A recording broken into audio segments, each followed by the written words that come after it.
Daily Bible reading, 1 Samuel chapter 15. Samuel said to Saul, I am the one the Lord sent to anoint you king over his people Israel. Therefore, listen to the Lord's command. Thus said the Lord of hosts, I am exacting the penalty for what Amalek did to Israel, for the assault he made upon them on the road, on their way up from Egypt. Now go, attack Amalek and proscribe all that belongs to him. Spare no one, but kill alike men and women, infants and sucklings, oxen and sheep, camels and donkeys. Saul mustered the troops and enrolled them at Telaim, 200,000 men on foot and 10,000 men of Judah. Then Saul advanced as far as the city of Amalek and lay in wait in the Wadi.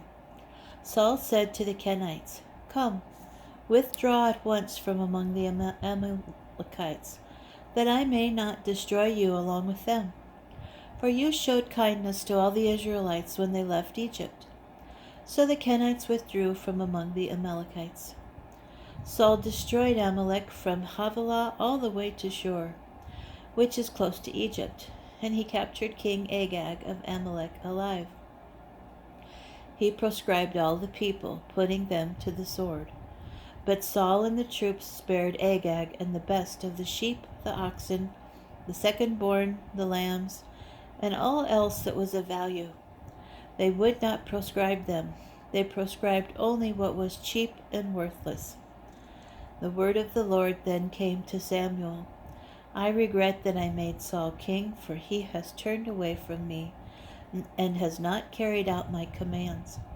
Samuel was distressed, and he entreated the Lord all night long. Early in the morning, Samuel went to meet Saul. Samuel was told. Saul went to Carmel, where he erected a monument for himself. Then he left and went on down to Gilgal. When Samuel came to Saul, Saul said to him, Blessed are you of the Lord. I have fulfilled the Lord's command. Then what, demanded Samuel, is this bleating of sheep in my ears, and the lowing of oxen that I hear? Saul answered, They were brought from the Amalekites, for the troops spared the choicest of the sheep and oxen for sacrificing to the Lord your God, and we proscribed the rest. Samuel said to Saul, Stop, let me tell you what the Lord said to me last night. Speak, he replied. And Samuel said, You may look small to yourself, but you are the head of the tribes of Israel.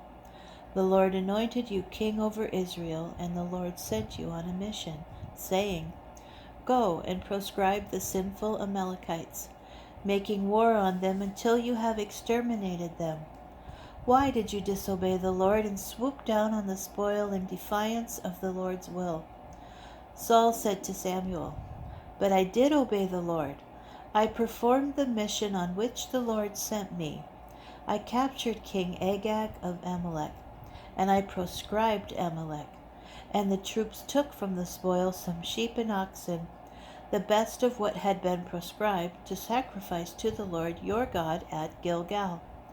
But Samuel said, Does the Lord delight in burnt offerings and sacrifices as much as in obedience to the Lord's command? Surely obedience is better than sacrifice, compliance than the fat of rams.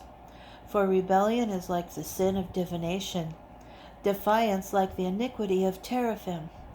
Because you rejected the Lord's command, he has rejected you as king.